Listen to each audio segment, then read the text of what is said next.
13 years ago, my husband died. We were married for 34 years. We had 2 beautiful kids, boys, and it was a beautiful little place. It was in Sippy Downs, which, because my husband was sick, Housing Commission gave it to us, and it was brand new and beautiful. And we used to sit out the front, and we used to watch this little old lady and man go past holding hands.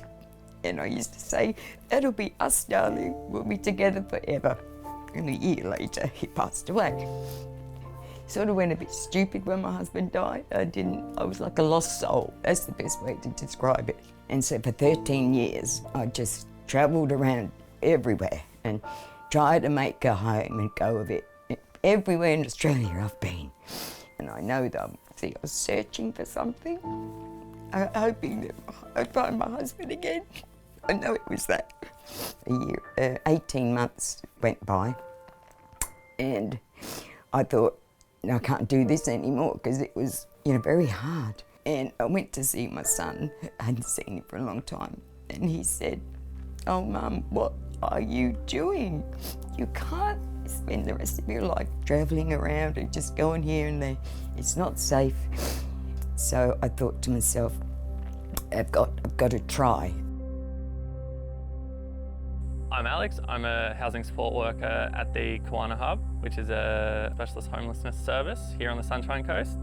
Yeah, so the hub has 60 rooms available, which at this point in time are always full.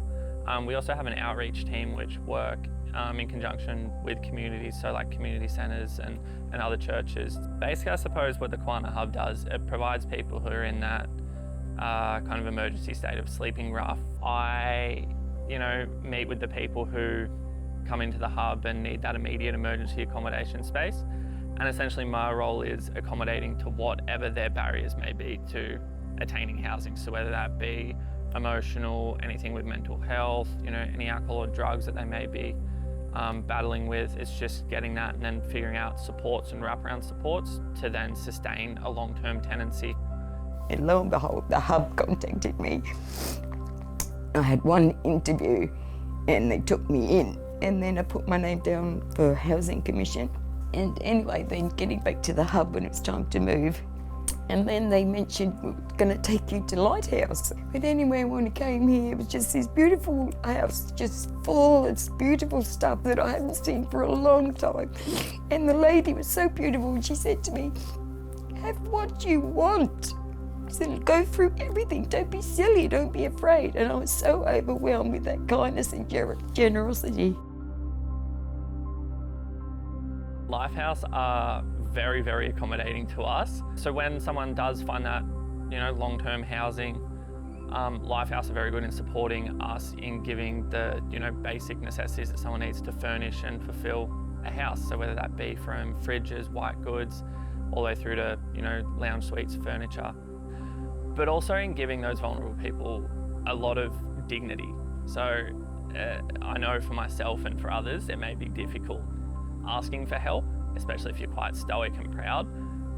But LifeHouse do that with no judgment. The staff here are so welcoming, and you definitely feel that when you come in with a client and how they feel. It's very lovely to see just the non-judgmental help and support that someone gets. And I think that's the biggest thing that LifeHouse give to our clients. I was like a kid in a lolly shop, never been told that. Just go, take whatever you want, whatever you need. And that day was the best day of my life. Just to be given so much warmth and love from the girls too. And I'm hoping that this, even though it's silly tears and that, but it's tears of joy. I feel warm and happy and loved.